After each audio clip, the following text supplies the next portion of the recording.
आशीर्वाद मिल रहा है साथ पार्टी के जो प्रमुख लोग हैं उनका।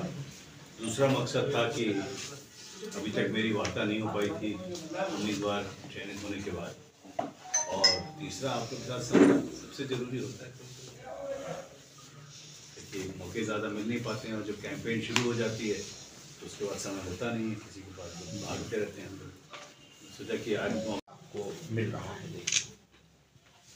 तो श्रावस्ती में मैं तो कहूँगा पार्टी तब भरोसा करती है जब जनता भरोसा करती है, और पिछले 7-8 साल से हम लोग को मेरे अकेले पर विश्वास नहीं है, विश्वास हम लोग की जो हम सभी साथी लोग हैं जो लगातार काम कर रहे हैं श्रावस्ती में, उनके ऊपर है। तो मेहनत तो जारी करनी है, इस पार्टी में मेहनत के बिना हम लोग की सांस नहीं होती है। श्रावस्ती में मेहनत करना थोड़ा ज़्यादा आसान है, क्योंकि यहाँ पे तो दिखते हैं कहाँ कहाँ पे गैप हैं हमारे विकास में, तो उन गैपों को भरना है धीरे धीरे, जिससे कि यहाँ पे लोगों के जीवन में समृद्धि आए, जीवन में सुधार आए। उसके 8 साल से काम कर रहा हूँ, करता रहूँगा। लोकसभा चुनाव की घोषणा होने वाली है, आपको बीजेपी ने अपना प्रत्याशी नियुक्त किया है। चुनाव जीतने के बाद आपकी प्राथमिकता क्या रही लोकसभा के लिए? 3 प्राथमिकताएं हैं: स्वास्थ्य, शिक्षा और उद्योग। स्वास्थ्य शिक्षा जरूरी है उद्योग लाने के लिए। यहाँ पे आज एयरपोर्ट जैसे खुल गया है, यहाँ पे रेलवे लाइन की भी बात शुरू हो गई, रोडें यहाँ की अच्छी नहीं, बिजली आती है ठीक ठाक। तो अब किसी के पास कोई जमीन यहाँ है ही, तो अब किसी के पास कोई कारण नहीं है कि यहाँ पे उद्योग ना लगे। तो बस लोकल लोग यहाँ पे पर्याप्त मात्रा में ट्रेनिंग पा जाए, अपस्किलिंग हो जाए, शिक्षा बेहतर हो जाए, स्वास्थ्य हो जाए, तो अपने आप उद्योगपति लोग यहाँ पे निवेश करने के लिए आएंगे। श्रावस्ती में जैसे वो गरीब लोग तबका रहता है, जो बाहरी जैसे पंजाब, लुधियाना, दिल्ली कमाने जाते हैं, उनके लिए आप क्या करेंगे? ये श्रावस्ती में सबसे पहले तो मैं ये करूँगा कि ऐसे हालात बने कि किसी को बाहर जाना नहीं पड़े। और जो आपने बात की, हम लोग की आज माननीय मुख्यमंत्री जी ने भी बात की थी कि मानसिकता हो गई थी पूर्वांचल के बारे में कि पिछड़ा है। मुझे लगता है श्रावस्ती के बारे में भी कभी फैला दिया गया कि पिछड़ा है। आखिर यही लोग जाकर के, हमारे भाई बंधु जाकर के अगर पंजाब में खेती कर सकते हैं, फैक्ट्रियाँ चलती हैं बम्बई के हम लोग के कंधों पर, दिल्ली की फैक्ट्रियाँ चलती हैं हम लोग के कंधों पर, दिल्ली के मंदिर चलते हैं हम लोग के कंधों पर, तो हुनर हम लोग में है, परिश्रम करने की क्षमता हम लोग पे है। तो अब हम लोग को हालात देने हैं, अवसर पैदा करने हैं, जिससे लोग यहाँ पे रह करके काम कर सकें। बाहर जाना कोई ख़राब बात नहीं, क्योंकि आदमी बाहर जाता है तो हमेशा सीखता है। मैं गया हूँ अलग अलग जगह पे, ठोकर खा करके मैंने भी नौकरियाँ की हैं, परिवार से अलग रहा हूँ, उससे सीखने को मिलता है। पर कम से कम ये हालात होने चाहिए कि लोगों को अगर यहाँ पे काम करना है और सरकार से बाहर उद्योग में रह करके कुछ छोटे मोटे विश्वकर्मा स्कीम के अंतर्गत तो इस तरह के अपने स्व रोजगार के अवसर प्राप्त बनाने हैं। क्या लग रहा है कुछ चुनौतियां भी आपके सामने खड़ी हो रही हैं, उससे कैसे निपटेंगे? किस तरह की चुनौतियाँ? जो कुछ विरोध हो रहा है। देखिए, विरोध के बिना राजनीति नहीं होती है, ठीक है? विचारधारा का विरोध जो होता है बहुत ज़रूरी होता है, और उसमें हमारी भाजपा की जो विचारधारा है, अनुशासन की है, ईमानदारी की है, लोगों के लिए काम की है। वो काम लोगों को ज़मीन पे दिख रहा है। मैं यहाँ पे कोई अपना व्यक्तिगत रूप से तो इलेक्शन लड़ नहीं रहा हूँ, मोदी जी के लिए लड़ रहा हूँ, योगी जी के लिए लड़ रहा हूँ, और हम लोग के जो साथी हैं, हम लोग सब लोग साथ लड़ रहे हैं। इसीलिए मैंने आज जानबूझ के भाई साहब ने कहा कि सबको साथ में बोलना चाहिए, क्योंकि कभी भी एक आदमी कुछ नहीं करता है, पूरी टीम करती है। विचारधारा का किसी का विरोध है तो विरोध हम सब का है, मोदी जी का विरोध है, योगी जी का विरोध है। व्यक्तिगत मैं इसमें विश्वास ही नहीं करता हूँ। 7 सालों से आप लगातार जमीनी स्तर पर यहाँ मेहनत कर रहे हैं, तो जैसे बीजेपी का एक नारा है सबका साथ सबका विकास, कितना साथ मिल रहा है? वो आपको ऐसे इलेक्शन रिजल्ट जिस दिन निकलेगा उस दिन पता चलेगा, पर पूरी तरह से। ऐसे कौन से 3 काम होंगे जो आप जीतने के बाद प्राथमिकता देंगे जिनको? मैंने तो बताया, सबसे पहले शिक्षा में डिजिटाइजेशन ज़रूरी है, और टीचरों की उपलब्धि, स्वास्थ्य में डॉक्टरों की उपलब्धि, और कोशिश ये की जाएगी कि यहाँ पे जो स्पेशलिस्ट डॉक्टर हैं, और मैम यहाँ बैठी हैं जो कि स्वयं उस फील्ड से हैं, तो जो स्पेशलिस्ट के लिए हम लोग को भागा दौड़ करनी पड़ती है वो थोड़ी कम हो जाए, कि यहाँ पे आपातकालीन अगर किसी को ज़रूरत पड़े तो कम से कम 1-2 दिन आदमी रह करके ठीक हो सकता है। और उद्योग के लिए तो मुझे जा कर के जो मेरा रहा है, जो मेरी नौकरी रही है उद्योगपतियों के साथ जाकर के, मैं बैंकर था, तो उनसे जाकर के बताना है कि यहाँ पे क्यों आए और उनको आकर्षित करके लाना है। श्रावस्ती में ट्रांसपोर्ट क्षेत्र में इसमें पिछड़ा है, जैसा कि कहीं भी जाना हो तो बहराइच जाना पड़ता है, तो इस विषय पर यहाँ पर डिपो पर क्या?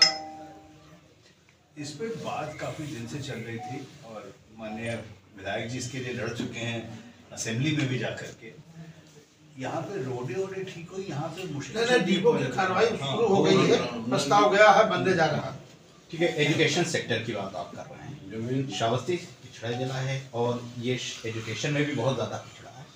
यहाँ के 300 स्कूल मॉडल हो चुके हैं, बट जो आगे की एजुकेशन है उसको श्रावस्ती में लोग पाएँ, उसके लिए आप क्या कदम उठाएंगे? वो तो माननीय योगी आदित्यनाथ जी ने दे दिया है। यहाँ पे हम लोग की यूनिवर्सिटी खुलने जा रही है, उसकी ज़मीन भी का अधिग्रहण हो चुका है और शुरुआत भी हो जाएगी जल्दी से जल्दी।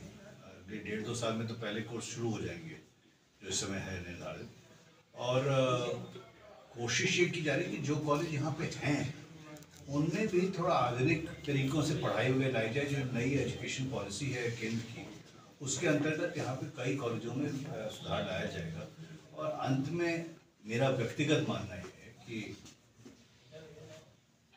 डिजिटल और डिजिटाइजेशन और कंप्यूटर के साथ जो पढ़ाई करवानी पड़ेगी उसी से सुधार होगा, क्योंकि नहीं तो जिस तरह से फैलाना है हम लोग को शिक्षा, वो नहीं फैल पाती। महामाया डिग्री कॉलेज 29 साल पुराना हो गया, अभी तक केवल वहाँ 5 विषय ही हैं और उच्च शिक्षा तक के ना वहाँ छात्रावास है, ना कहीं उच्च शिक्षा के लिए किया गया। पूरे जनपद में एकल राजकीय डिग्री कॉलेज है।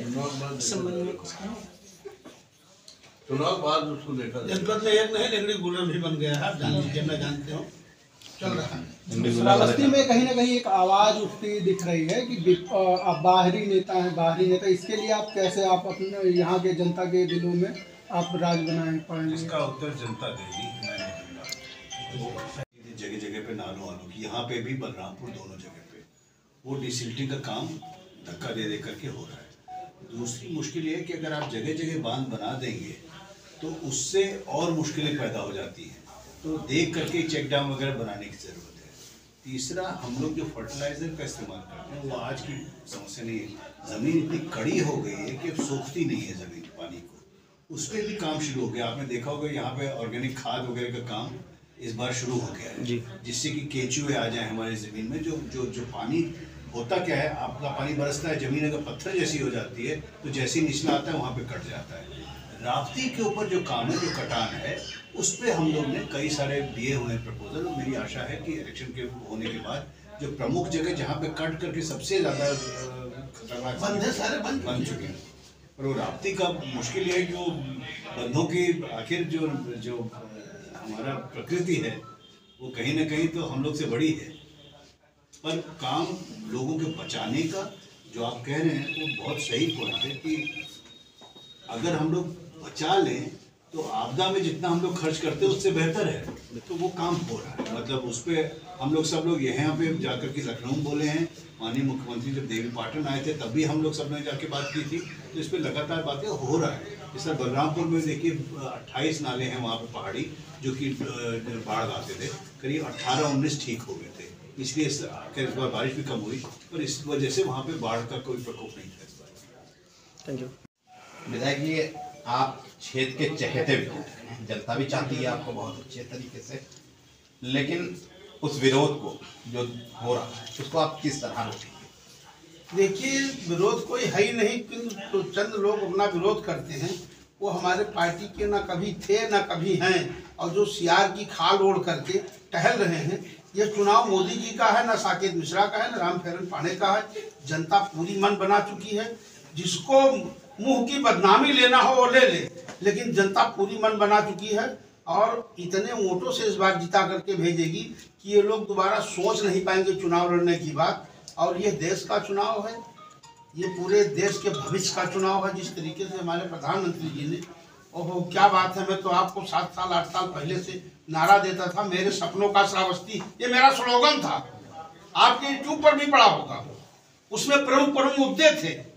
अभी जो आपने बात बताया आज उड़ान, जिस तरीके से मैं धन्यवाद देना चाहूँगा मुख्यमंत्री जी को, प्रधानमंत्री जी को, कि रीजनल कनेक्टिविटी में लेकर के और जिस तरीके से आज उड़ान का शुरुआत हुआ है, अब हमारा निवेशक भी आएगा, पर्यटक भी आएगा। हमारे श्रावस्ती को बहुत बड़ा बढ़ावा मिलने जा रहा है। श्रावस्ती का जवान अब दिल्ली और बंबई नहीं जाएगा, ना पंजाब जाएगा। आप देखिएगा आने वाले दिनों में वो अपने श्रावस्ती में रोजगार करेगा, स्वरोजगार करेगा। और जो भी बात की आप बात बता रहे थे, इतना बड़ा प्रोजेक्ट, देश आजादी से मांग चल रही थी, सिसवारा घाट पे पुल बन रहा है।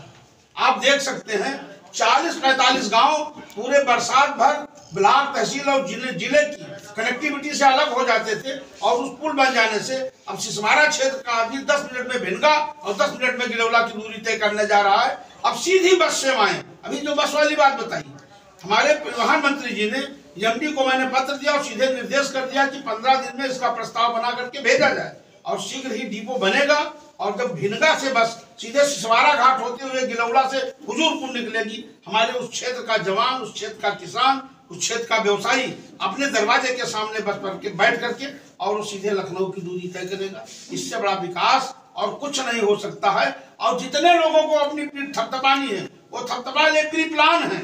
ये प्री प्लान से कुछ नहीं होने वाला है।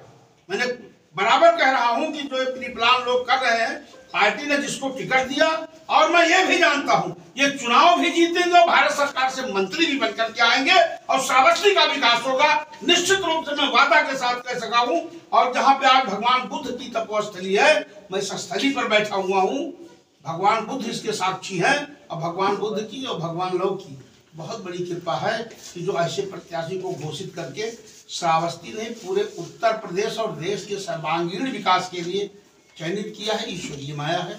अगर किसी जनरल आदमी को बना दिया जाता मात्र पार्लियामेंट मेंबर हो करके, और वो चला जाता अपना घूमता, कम से कम ऐसे कद्दावर आदमी है, ऐसे अनुभवी आदमी है जिनका परिवार आज भी प्रधानमंत्री जी से जुड़ा हुआ है, किसी चीज को लाने में, किसी चीज को करने में कोई देर नहीं होगी।